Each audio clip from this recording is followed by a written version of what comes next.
Pemerintah Kota Ambon memenuhi janjinya untuk membongkar semua lapak-lapak yang ada di Pasar Mardika Ambon, Kamis 24 Juni 2021. Dengan menggunakan alat berat, semua lapak-lapak milik para pedagang di pasar tradisional Mardika ini dilibas rata dengan tanah.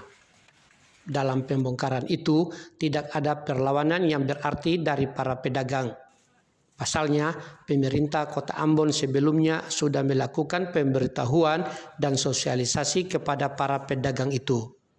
Kepala Dinas Perindustrian dan Perdagangan Kota Ambon, John Sarlamanat, di sela-sela kegiatan pembongkaran itu mengatakan, target pembongkaran ini berlangsung selama 7 hari, sekaligus areal pasar sudah dinyatakan bersih.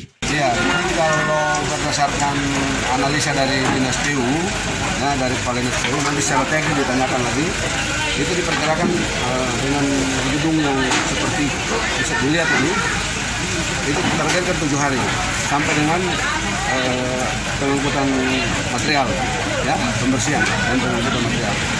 Para pedagang di Pasar Mardika ini selanjutnya akan dipindahkan ke 3 lokasi untuk melakukan kegiatan jual belinya, seperti di Pasar Apung, Pasar Oleh-oleh, dan Pasar Paso. Dari Ambon, Hasrat Nurlete, Maluku News.